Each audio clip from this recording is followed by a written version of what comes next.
Hi there, Larry Johnson. This is the initial voyage of the show Countercurrents, where we try to go against conventional wisdom. And I am thrilled that first one at the step into the batter's box is Robert Baer, aka Bob. I've known Bob for well, several years. We'll just say we're old guys. Bob is, if in popular culture, the people that want to be CIA, Bob's career probably embodies what people imagine. But he can also disabuse you of the fantasy. So with that, I'm going to turn it over to Bob. He can introduce and tell you his own sordid past and what he's doing now. Roberto. Yeah, thanks, by the way, having me as the canary in the coal mine. Let's see if I get through this. Yeah. Let me just tell you a little bit about myself. I joined the CIA in 1976 as a prank.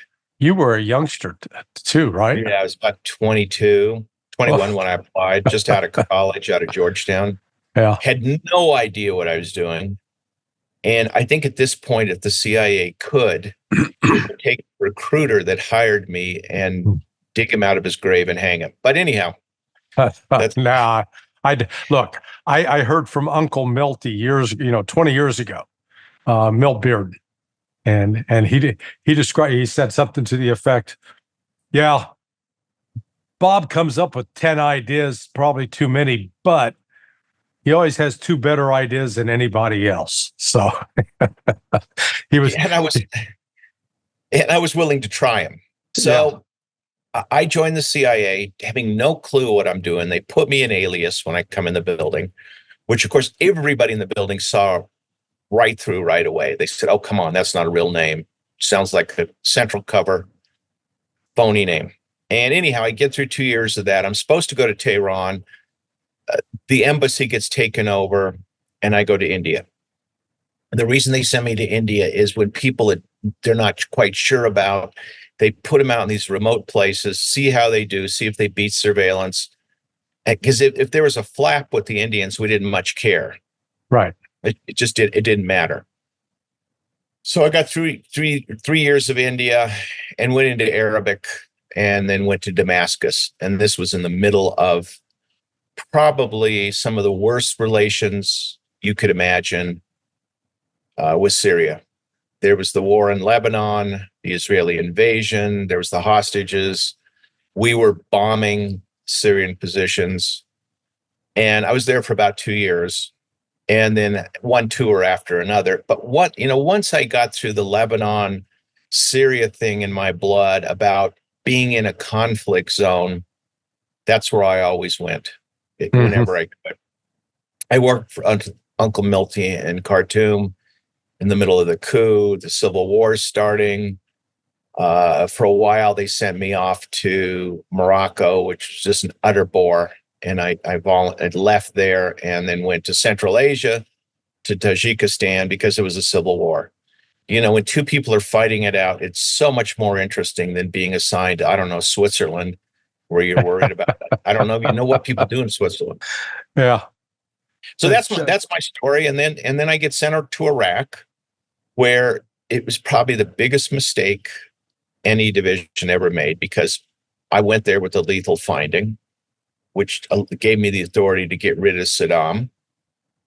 And, knowing me, I just said, well, let's see if this is even doable. I mean, we didn't have many sources.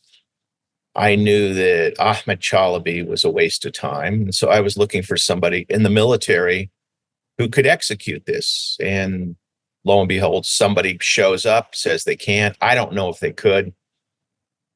And before I know it, my team and me are recalled to Washington and interviewed by the FBI for attempted murder of Saddam Hussein. Yeah. And Larry, you know me, when the lawyers, don't worry about this.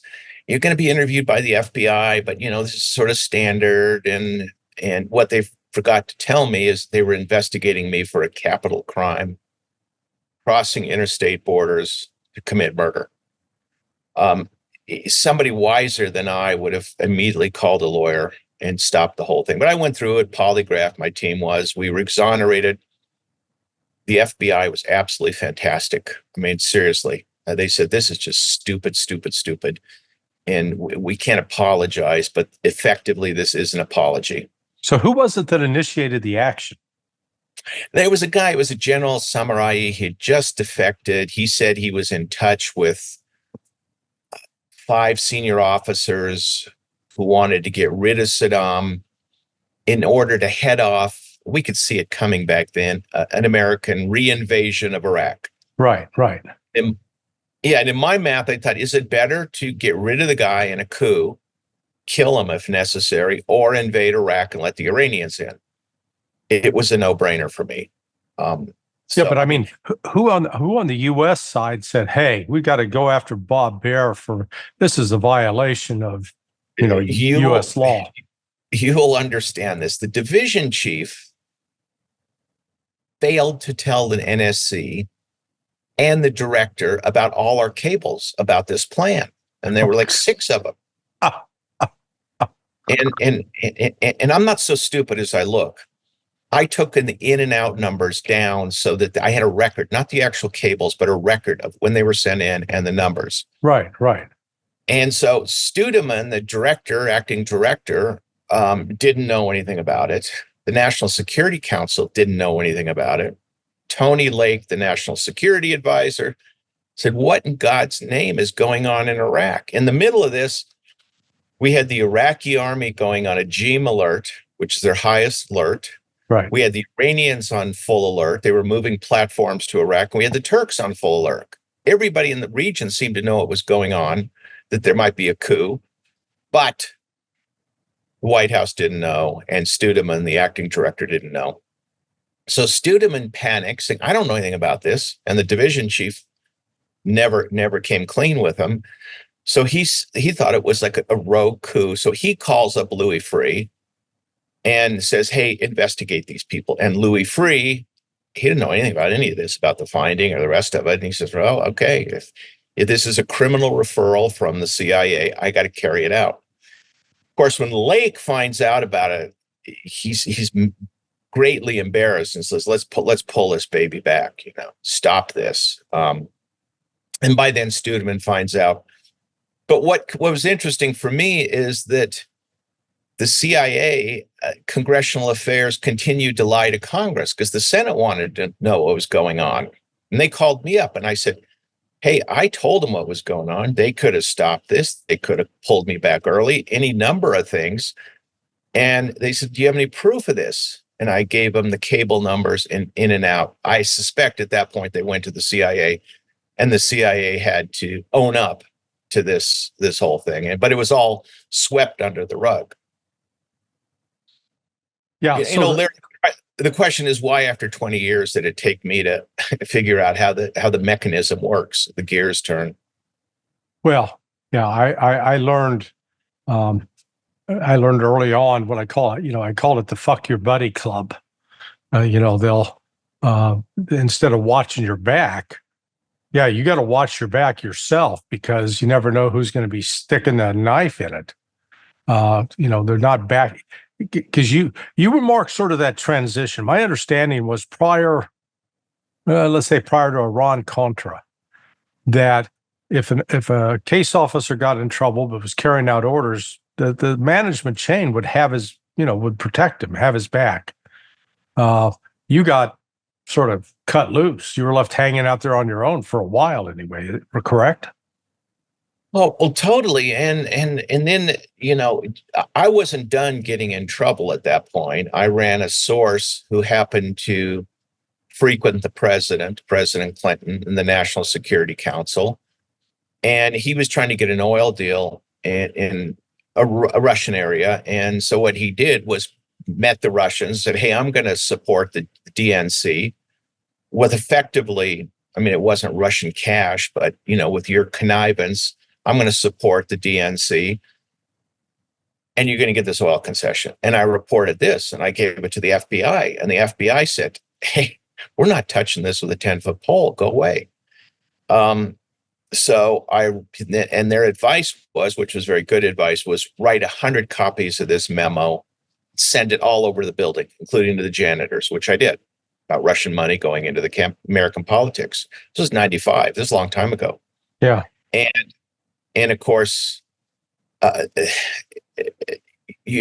at that point, it really was shoot the messenger. I was called before a grand jury with no help from the CIA. The U.S. attorney was more interested in impeaching my testimony. And I go, come on, what the fuck? I said, and basically, I said, I'm just telling you what happened. I don't, I'm a Democrat. I'm not a Republican. I'm not trying to go after the Democrats. I'm just saying what happened. Yeah. And it was a quite amazing thing sitting in front of a DC grand jury, 24 faces or however many looking at you, totally clueless, absolutely clueless. What's the CIA? What's the FBI? What are you talking about Russia? What are you about? It was an utter waste of time. And the only person that really sort of got it was Senator Shelby, which I briefed him on what was going on with Iraq and the DNC. The funny thing is the guy who paid the price for it was Lake. He was sort of Mr. Magoo that got caught in this whole thing. And effectively, I stopped his nomination as CIA director. And he wasn't, like anything else in Washington, Larry, no one's entirely guilty. There's not a conspiracy going on where there's 25 people in a room with cigars and tumblers of brandy. It's not the way it works. It's more of we're like tumbleweeds. Well, I've described it as, maybe, I'd be interested in your reaction. People look for, it as sort of a Sean Connery or Pierce Brosnan from, a 007 standpoint. And I said it's more like Scott Adams' cartoon Dilbert. Absolutely. Yeah. Where things happened, not because there's some secret plan, but because there's bureaucracy and personalities involved. And it looks like you caught a lot of that. Well, I sort of deserved it, but by the time this was going on, yeah, I know. No, seriously, I did. I mean, it was like, look, Larry, by the time I left the CIA, the safest way to get through a career and make it into management is never handle an agent or try to recruit an agent. Because if you did try to recruit an agent and it went bad, you were done. You might as well go down and serve lunch at the cafeteria. My last job at the CIA was group chief for Central Asia and the Caucasus. That was 8 stations. Yeah. And I'd go in every morning to the division chief, a really good friend of mine, and named John Bender. He's passed on now. And I'd say, John, I'm here to announce we have no agents and we have no prospect of ever getting any. And, I don't know what the CIA is like today, but in those days, in the 90s, you served overseas to get COLA, danger pay or whatever, so you can come back and pay your rent. But you certainly didn't want to do a risky operation like go to Iraq and handle the opposition. People that knew what was going on, don't touch it. Yeah, in fact, one of my classmates from the CT, and you went through the CT program when you went in, correct? Yes, an alias. So you know how that is, that but you still form relationships with people throughout, at least throughout what was then called the DO. And so my buddy, 2006, so Bush was still in office. He got tabbed to head up the Iran task force. And he gets on the job and he suddenly realizes that these cats down at the White House are planning to try to start a war with Iran. And he's asking the question like, okay, then what's next? And they're at, it'll all work out. Okay. So he quickly figured out, and he got another job, moved off. I think he became then the chief of station in Tanzania. He said, "Okay, I'm moving on." He took a demotion, sort of, to go back overseas. Get out of it. Yeah. I go back and look at the Gulf of Tonkin resolution, where we wanted to get into a war with North Vietnam, and it was just is based on fraud and wishful thinking. And it's like we do the same thing over and over and over again. Yeah, there's no learning. What was your experience with let's call it accountability for seniors? Senior management. Did you ever see anybody held accountable for their fuck ups? No. Once you became an SES, you're pretty much immune. Whether it was a personal problem, like having an affair with a subordinate, sexual harassment, if some operation went terribly bad, you just continued on. It's like the division chief that didn't give the 6 messages to Studeman or the White House. Mm-hmm. I mean, at that point, they should have said, "Hey, where were you when all this was going on?" And they didn't. Once you join the club, that's sort of it. You really have to mess up, like somebody like Dewey Claridge and Iran-Contra, where it has to be a matter of a prosecution from the Department of Justice. It has to be that bad. Right. Well, but did you ever work with Cofer Black? Occasionally, he was head of Iranian operations at the time. I got along fine with him. He's a very likable person. Oh yeah, no, Cofer is very congenial. But the reason I raised him, it takes us to Ukraine.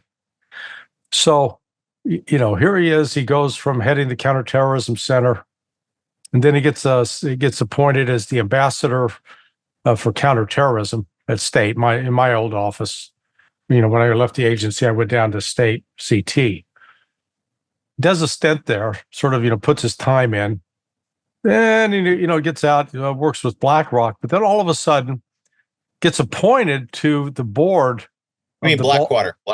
Yeah, Blackwater. Sorry. Yeah. But then he gets appointed to the board of a Baltic bank in like 2015. And then shortly after that, he gets appointed to the board of Burisma. And then later, there's evidence, or at least allegations emerge of money passing from Burisma to this bank in the Baltics that's then winding up in the hands of terrorist groups in the Caucasus. Coincidence?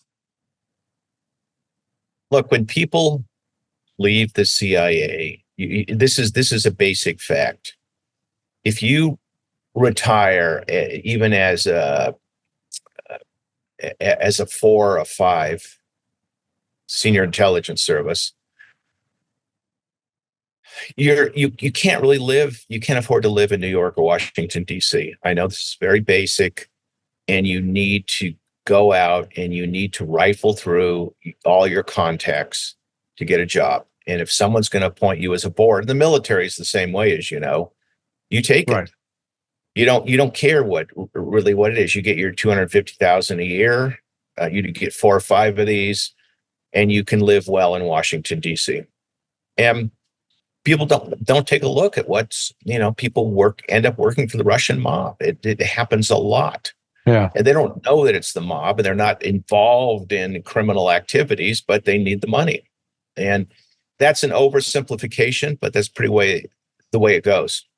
But yeah, describe how Washington, D.C. and the surrounding area, how it changed from when you joined the agency in 76 to what it is. I don't know when you were last there, but it's not the same place in terms of it used to be a somewhat of a sleepy town. Well, you go down to 11th or 12th Street, and you look at the stores. They're much ritzier than New York City. I mean, really expensive place. Somebody's making a lot of money. And then you look at these houses for sale, whether it's Potomac or Georgetown. I mean, when I came in the agency, there were still some people living in Georgetown, but now you got to pay $2 to $3 million for a 3-bedroom house. Yeah. It's refurbished, but that's out of reach for anybody in the CIA unless you come in with family money. I'm not saying CIA people should live in Georgetown among the wealthy, but they are very much second-class citizens. And when I left the CIA, a DC policeman was coming in at a higher salary than a CIA case officer. Really? Yeah. Yeah. So, I think that's true, as I recall. Yeah, which you think would create itself some counterintelligence issues. as far as. Well, not just that. It's like, you better go overseas. I mean, I couldn't afford to live in DC, or couldn't afford it unless I went overseas and banked a little bit of money.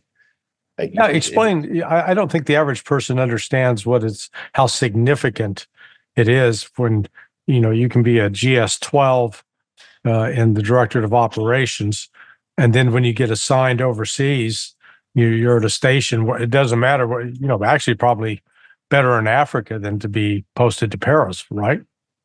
Yeah, well, you get housing, and if there are health problems and wherever you go, you get cost of living.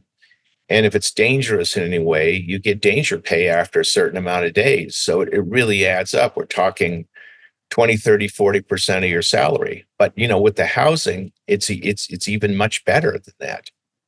I mean, you had no doubt that if you better stay overseas. But on the other hand, my interpretation, and I'm sure a lot of people disagree with me, you don't want to risk getting bounced out of a country, because then you're done. Well, yeah. You go live out beyond Dale City in a tiny and commute an hour and a half to the CIA. I mean, this is the gritty reality. So, but let's extrapolate from that to Ukraine right now. So, if you're a CIA case officer detailed to Kiev, or somebody out of a special activities division, it's a pretty sweet deal right now, correct? Well, it is. I mean, there's a certain amount of danger, but you're getting the attention of the White House. Anything you have to write up is of significance, as opposed to being signed to Switzerland, for instance. People care what's going on. You get your danger pay, your hardship pay, you get your housing, everything else. I mean, but on the other hand, the Ukrainians aren't going to bounce out a CIA officer if he strays from the fold in any way or takes a risk. That's the good news. The problem with a place like Ukraine, and as it was with Afghanistan and Iraq, is you're not there for very long, maybe 6 months, and the whole idea is, all right, I'm going to do my tour in Ukraine. I'm going to get a branch chief. I'm going to work because you really want to work your way up the hierarchy. So you want to be in management. I mean, that's the way the system is geared.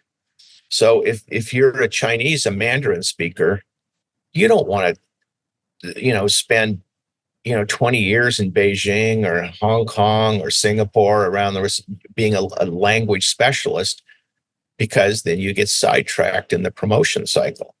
So the result of that is there's a lot of these countries that are very hard to understand. There's few officers that understand them.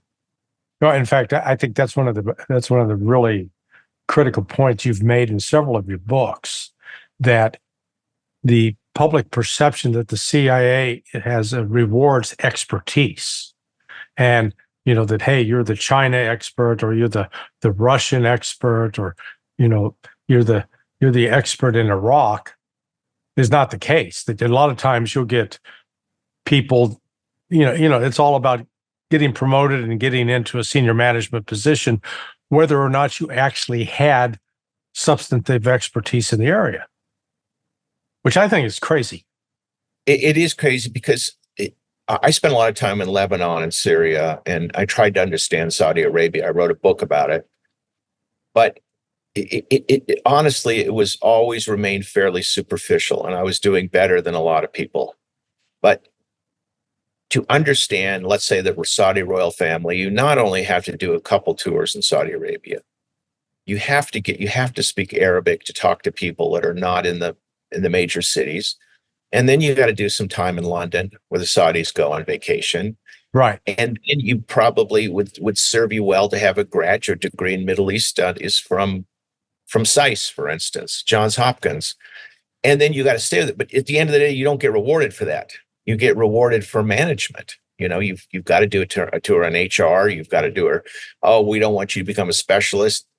I remember when I left the CIA, the chief in Beijing didn't speak Chinese, not a word of it. I know. Well, you know the way it goes. Well, what year did you leave? I left in December 97. Okay. So yeah, it was like I left in 93, and I know that like in 1994, so I'd been in the Middle America Caribbean Division, and one of the division chiefs there had been a guy named Marty Rober. And he was a senior, he was an SIS, but he was an analyst. His entire career was an analyst. I guess it was Gates at the time, decided, or no, actually, I don't know who it was, who the CIA director was then, but they decided what we're going to start doing is if you're an SIS, we're going to send you overseas as the chief of station. Even if you haven't been through the ops program, even if you've never recruited an asset, even if you've never run an overseas operation, by God, you get to go be the chief of station. And they sent Marty down to Buenos Aires. Yeah, it's crazy. It's like I look at Russia, and I wrote a book we're not going to talk about. And it's everybody. but tell people to buy it. It's still worth reading. No, don't buy it. Tell them not to buy it. Okay. So it's like everybody dealing in Russia that really knew it. I sat them down. They all said, look, every Russian asset that was worth anything was a walk-in. They were volunteers. They came in. They were mad. They were out of money. They had fantasies about the CIA, anything. It wasn't recruiting. But that's the kind of base knowledge you only get when you do operations all the time. Or that if you're dealing in the Middle East, the chances of people showing up at your doorstep are utter frauds. And you have to be able to get to the fraudulent part of their stories to get rid of them. And it takes time. Yeah. Otherwise, you can spend years running a fraud, then you have to withdraw the reporting, and you're wasting everybody's time. Even after I knew Lebanon, I was taken in by a walk-in who had been run by Mossad. So he knew all the questions and had answers for them, but he had been conditioned by Mossad. So it took us forever to figure out he was a fabricator. But this is the kind of thing it's like, in a way, it's like selling used cars. You got it. When somebody walks on the lot, you got to know who's going to buy. You got to know what the deal is. You got to know what the mentality is. And it just takes a while. Right. But the first chief that went to Ukraine when I went there in the 90s was a logistics officer, because they said, oh, you deserve to have a station. You were a great logistics officer, which is very bizarre. Yeah. And then they wonder why the CIA screwed up, why they've got the problems they do. But and there's also, I got recently involved in Ukraine trying to be an unpaid lobbyist for them buying weapons. And these officers, senior officers, came to me and said, we need your help, including the head of special forces. We're not getting our message to Washington. We don't want Apache helicopters. We want Blackhawks. We want to upgrade our MiG-29s rather than the F-16s. But trying to break, as an outsider, it's even worse than if I were in the CIA, trying to break through this system of closed patronage. And that's the way a lot of it is with intelligence. People, once they get to the White House, they say, I already know the world. I don't need the CIA to tell me. I know that I've got friends, especially that happened in the Reagan White House. Yeah. Well, let's take a look, given your background at Lebanon in particular. Israel is now, Bibi dissolved his war cabinet. And so that means now his real cabinet, the original government, becomes the commander in chief. Because the Israeli system, as I understand it, is not the prime minister is the commander in chief, it's the whole cabinet. So now you got this cabinet with the influence of people like Smotrich and Ben Gvir, these radical extremists. And they're agitating to invade southern Lebanon. What do you think is going to happen if Israel launches an invasion of southern Lebanon? They're going to get their ass kicked again. The northern Israel is going to be blanketed with missile attacks, solid fuel rockets, which can be hauled out of caves instantaneously. At some point, Hezbollah is going to get off cell phones and communications. And a lot of these units are going to operate independently. And once a lot of Shia start dying, and they will, the Israelis are going to have to bomb the southern suburbs. There's going to be a whole new crop of suicide bombers.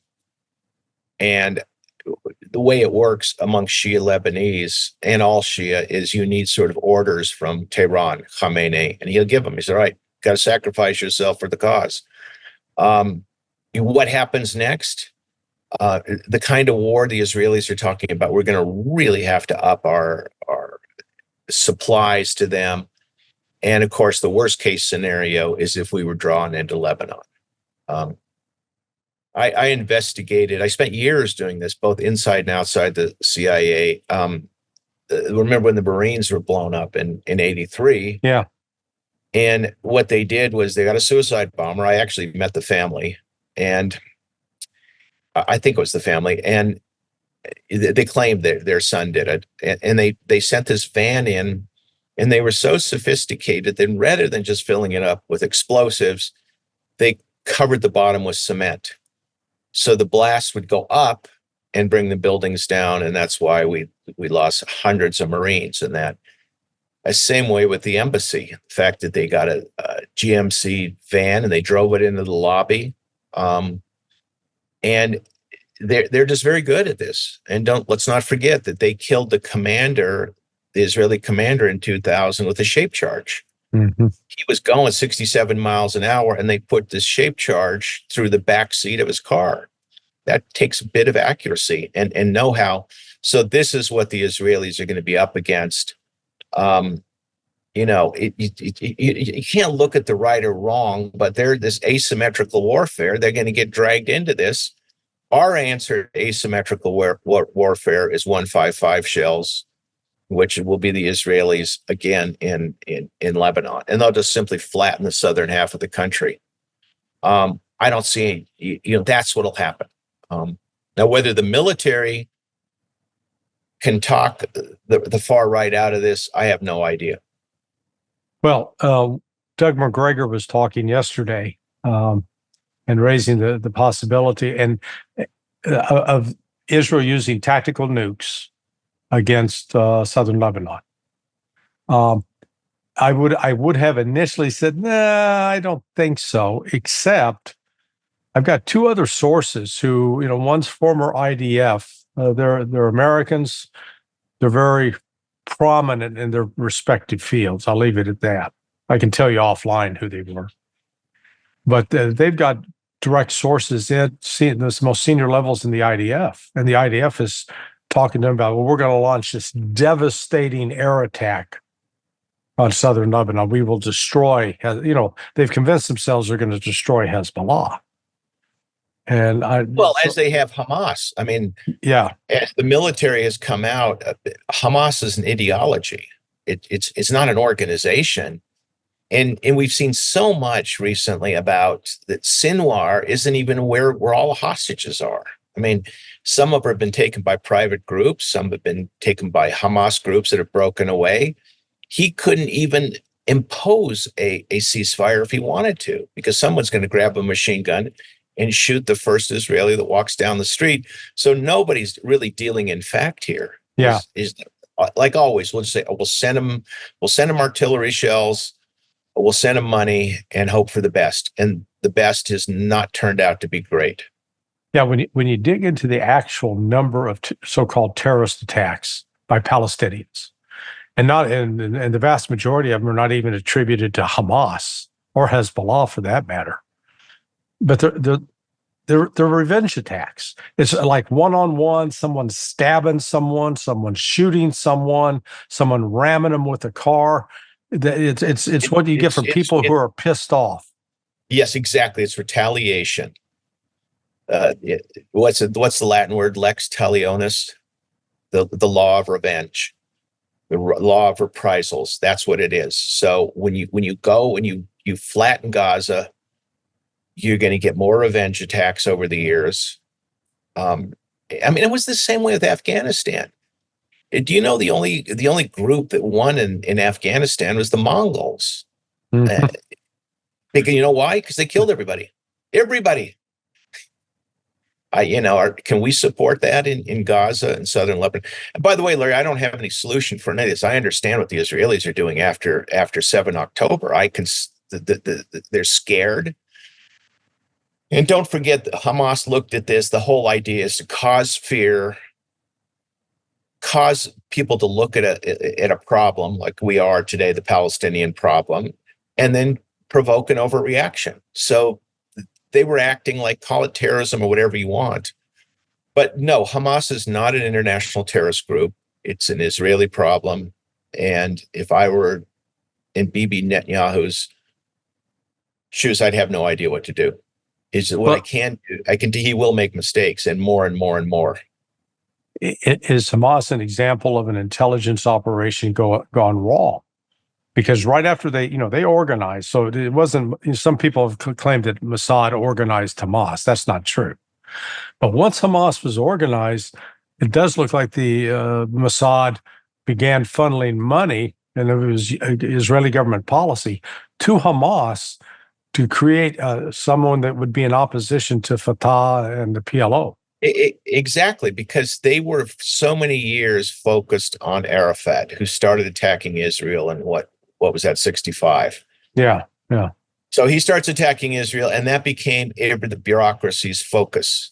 And so Oslo comes along. All of the Palestinians get out of Oslo are their own license plates, and a corrupt government. Security was subcontracted to the Palestinian Authority. And simultaneously, over the year, there was a group in Mossad, and this goes way back to the early 80s, saying, hey, let's support the Muslim Brotherhood because it's a fairly benign organization that worries about charity and education. What could go wrong? And then by the time things started going wrong, it was too late, and you have this creation. Don't forget, it all goes back to the Iranian Revolution, where Iran wins by turning to Allah. The Sunnis gradually start picking up the message, and they start turning to Allah too to organize. They say and they look at the Israelis. They are effective because it's a religious cult in so many ways. Well, yeah, the narrative we get today is this black and white, very simple. The good guys with the white hats, bad guys with the black hats. Iran bad, U.S. good, and Iraq bad. And yet during that period, I know from 1981, from the spring of 81, right after Reagan took over, up through 87, our old outfit was involved with helping supply weapons to both Iran and Iraq. I mean, it wasn't like we picked a side. It's like, no, let's pick both and see. We were the Conrad Dobler of the Middle East. Yeah, well, that was also based on another lie, because we lied to Congress saying, hey, it's this Hezbollah allied group that has the hostages. So if we give the Iranians weapons, they'll use their influence to get the hostages out, which is just utter complete lie, because it was the Iranians that grabbed the hostages. At one point, they had 4 of them being held inside the Iranian embassy down in the basement. We knew that for a fact. So it's Washington politics trying to simplify things. And once they go operational, say, let's send arms to both sides, it was doomed. Yeah. There doesn't seem like there was any, there was no strategic vision at all. It was all about, lay out this particular task to perform it without thinking through what are the consequences if we do this.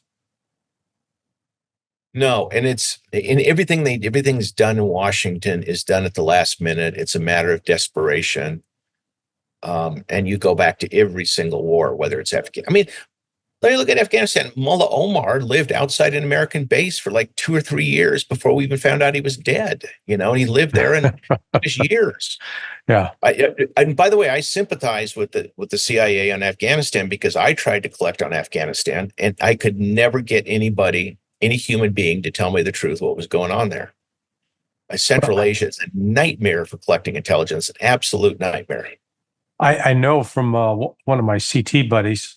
Yeah, he was a logs officer, and he did several. He went back several times to Afghanistan, and from after he was actually there right after January 2002, but he did several subsequent tours.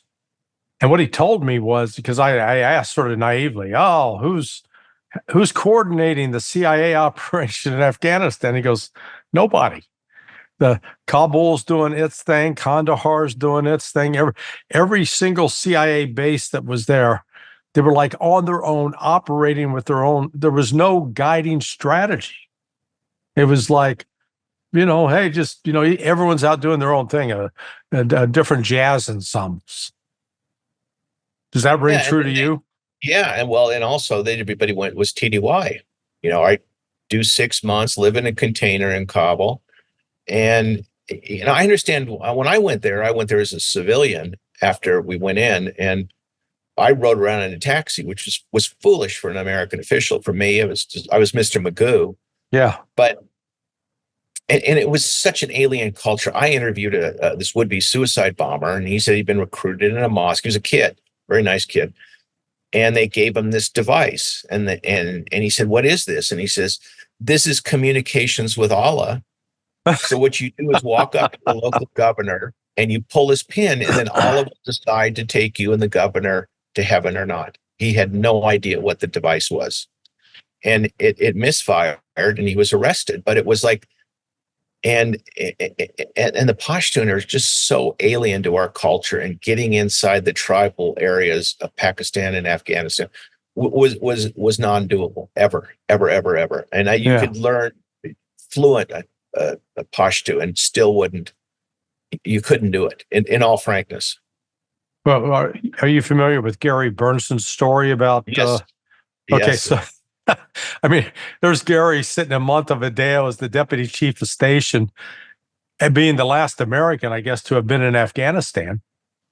And right after 9/11, when they're looking for people like Gary, his chief of station's hiding him and trying to, instead of dealing with the mission, the priorities, he said, no, I don't want to have to replace you. It's that mentality that I think you've written about. And I understand he had good Farsi. Yeah, so yeah. But again, he's talking to a minority in Afghanistan, which was unconnected. And Bert Dunn, I think, was the last Pashto speaker we had, and we're talking, back to dinosaurs. That's how rare it was. Hey, jumping back to Lebanon for a second. So I know that you just had this Hochstein, I guess the former member of the Israeli Defense Force, who's now a Biden administration official, visiting the Lebanese government, trying to, I guess, get him to do what? To mount an offensive against Hezbollah from the rear? Yeah, exactly. I mean, look, Hezbollah controls the government there. I mean, it controls the airport, who comes in, who leaves. The security services are all controlled indirectly by Hezbollah. So is the foreign ministry and the president. President does not move. Well, there's no I mean, nobody moves without clearing it with Hezbollah. I mean, I've been in and out of the country so many times, and I've always gone to the Syrians. Not to Hezbollah, because they don't particularly like me. And I said, "Is it okay to go through the airport?" And they go, "Yes." So, and the other question is, look, Hezbollah already doesn't trust us, but you take an IDF veteran and send him to Lebanon, you're starting in the dugout here. It doesn't work. And also it's a conspiracy theory that drives this country, and they believe that Israel controls everything in this country. They default to that position. Well, I tell you, it's certainly beginning to look a little bit like that, at least with respect to Congress. That this Congress is an utter waste of time on any foreign policy issue. They will ideal occasionally. They will not listen, even if you're in the same camp. They won't listen. I've gone to them on the MiG-29s, and it was just like, "We don't want to hear it. We don't want to hear it. We don't want to hear it. Don't talk to us. Whatever the administration says, we'll go along with this."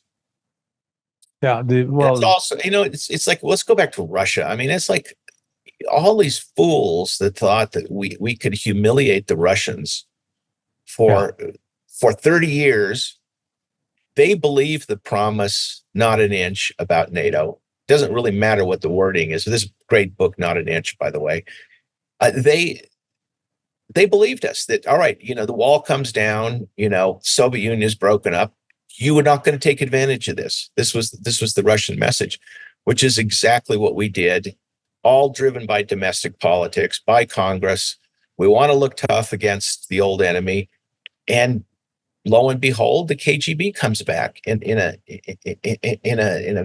very alarming way. It's like, people think? No one paid the price for this, by the way. Yeah. I mean, I've made 3 trips to Russia in the last 6 months as part of this, what's called the International Russophile Movement and then the International Economic Forum. I was shocked. One, I saw during my visit in Moscow, I saw 2 cops. Other than police driving by the streets in car, I saw 2 cops on the street. I didn't see any security personnel, and I ran a counter surveillance course with some Scotland Yard guys for some Eastern European journalists back in 2016, and so I have some sense of spotting surveillance. Nothing. No, no honey trap involvements. I couldn't even buy a hug. It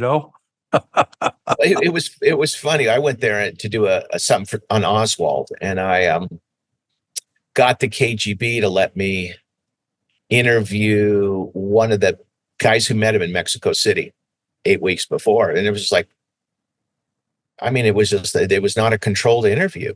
Yeah. And ex-CIA guy meeting this KGB guy, and we talked about Oswald to walk in. He was just absolutely straightforward. Says, "Yeah, we met him. Oswald was out of his mind. He had a gun with him. He pulled it out. I took it away from him. I emptied the chambers.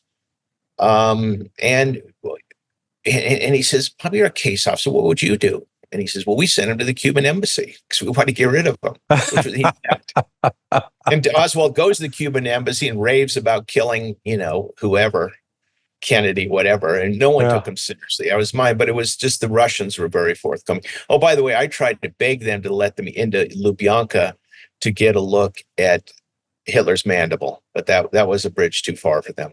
Oh man, yeah, it's what strikes me now is that we've embarked on. It's not just with Ukraine. It's almost like the entire orientation of the U.S. government is towards engaging in a war. We're talking war with Russia. We're talking war with Iran. Yeah, it's like we want a war with China, Iran, and Russia all at the same time. That doesn't sound like a good idea to me. Yeah, I mean, it's like, and so you come back and say, well, what role do you think I guess they call it DHS now, or Human Service, HSC, or HCS, Human Clandestine Service, the HCS folks. Didn't they change it back? I can't keep up with it. Yeah, they changed the titles. But do you think any of them are coming in with an honest assessment saying, hey, we're biting off more than we can chew, and B, we're creating some real vulnerabilities for America? Or do you think they're going along with it?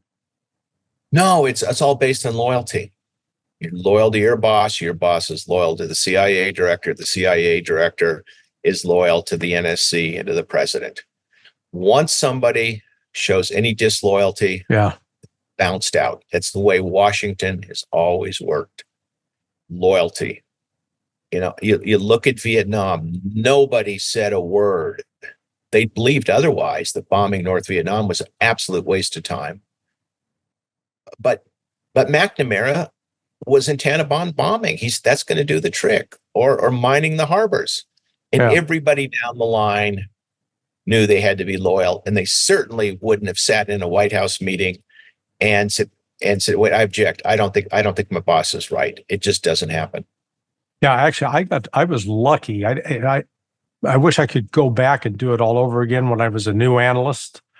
the guy in charge of our new analyst course was George Allen, and not George Allen, the football coach of the Redskins, but George Allen, who had been the division chief over over Vietnam, and who had an analyst working for him by the name of Sam Adams. And I remember that Allen, he talked very candidly about the kinds of pressures he came under to conform. I mean, he was getting phone calls from McGeorge Bundy and Robert McNamara, and he said he even got a call from Johnson, LBJ. And the basic message is, why aren't you being a team player? Which goes back to exactly what you said, the loyalty thing. It was a see no evil thing. When I went down to the White House and there was this British plan to start an insurrection among the tribes in Iraq, and the National Security Advisor for the Middle East looked at me and said, well, does this make any sense? And it was like Dr. Strangelove when George C. Scott gets up on the chair. I said, no, it just makes no sense. They're going to send up MI-24s. They're going to shoot everybody. It's all going to be on BBC. It's going to be total chaos. I mean, he just like, oh my God, who is this person? Why is he in the White House briefing me? Because that's not the way you talk there. Yeah. It has to be measured. You don't shoot from the gut, and you're not disloyal to the boss. Yeah. I as you look at, okay, let's say that you took some drugs and that Donald Trump came and asked you to become his national security advisor, and you said yes. So I'm creating a hypothetical I know that would never happen. But or if you got tapped to go back into government right now as national security advisor, what would you do? Oh, one, I would come to terms with Putin. I would, Burns, somebody who could definitely talk to him and go out there and say, we have to negotiate this, because it looks like Trump is going to win and he's going to pull out. And now's the time to do a deal. Clearly. And I'm not sure what that would look like. I know that the Ukrainians, but the problem is we're sacrificing the Ukrainians because, and especially if Europe turns to the far right, pro-Putin, and if we get Trump in, they're going to be out there all alone. They won't have anything. If they think the United States is going to pay forever for this, then I would have a back channel to Iran. I wouldn't use Switzerland or Sweden or the rest of it. I'd just be there. I'd have somebody in Tehran secretly, of course, saying, what do we do now? You always want to talk to your enemies. Last thing you want to do is, when you're close to a war, is turn off communications with an enemy.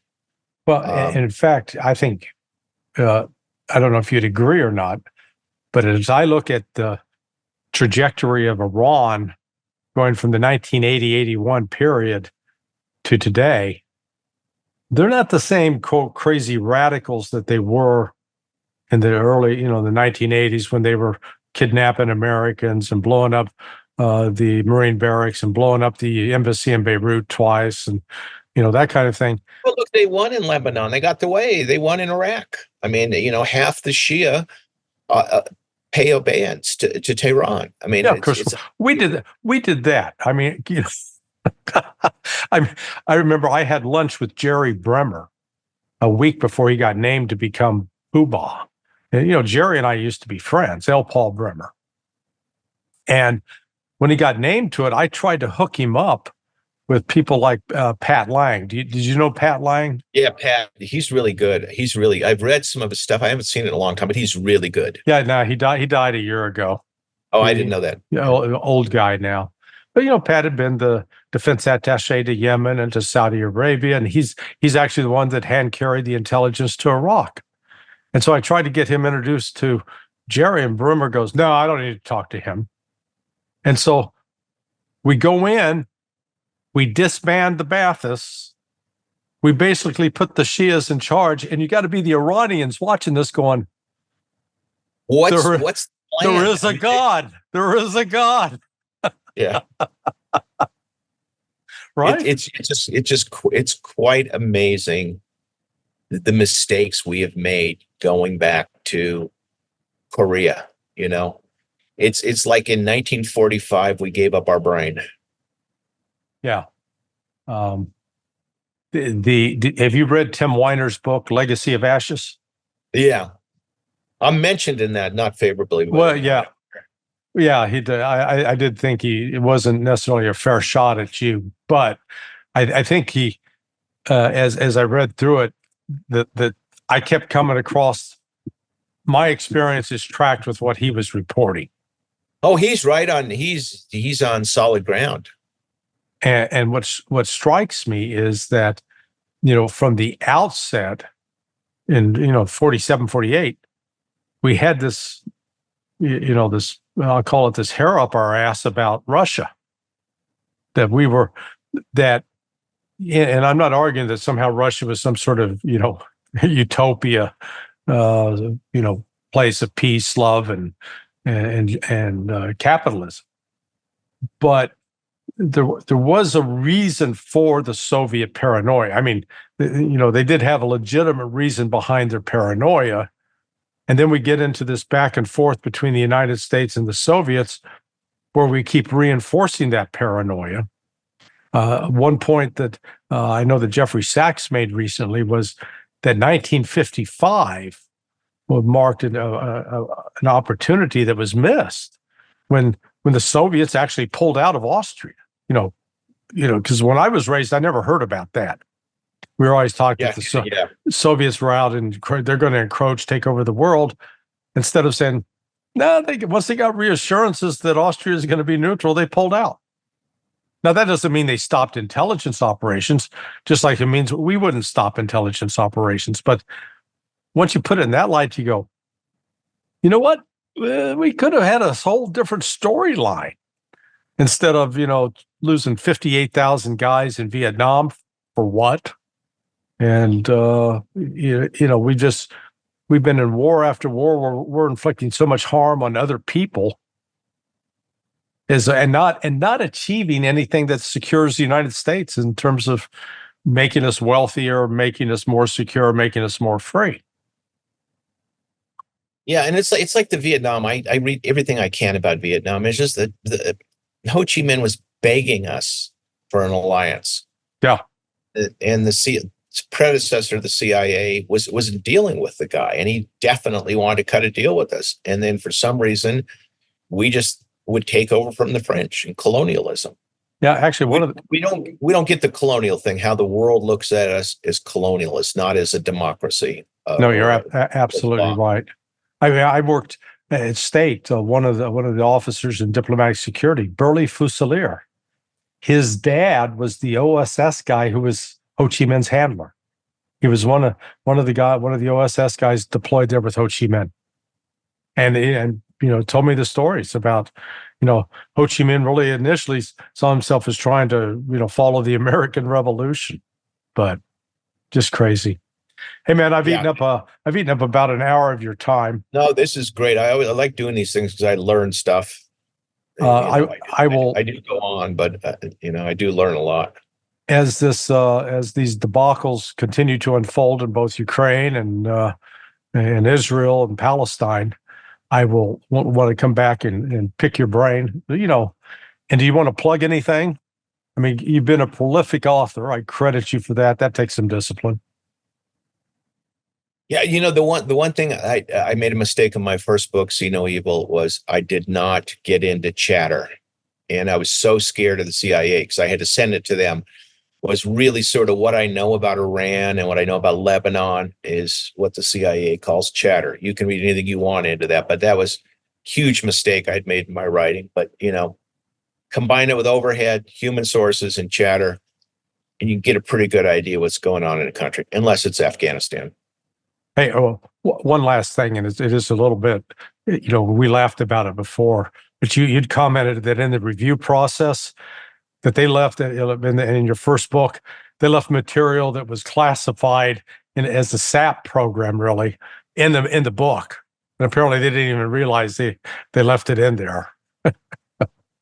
Well, stuff is so compartmented that the CIA doesn't know the reviewers don't know where to go to figure out what you're dealing with. So they just have a normal formula. Yeah. And then they classified stuff which occurred after I left the CIA and had a clearance, which I couldn't understand. But anyhow, they do try. Are you planning to do another book? No, I'm going to do about a book on it's sort of a long shot on how civilizations collapse. In what order? What do we give up? And what becomes of them? And how do we know when it's going to collapse? It's a long shot, but I'll try. Hey, well, yeah, I think you got a lot of contemporary material to work with. Yes. All right, brother. Hey, thanks for doing this. I appreciate it. And thank you all for watching. Hit the subscribe button if you would, please. Thanks.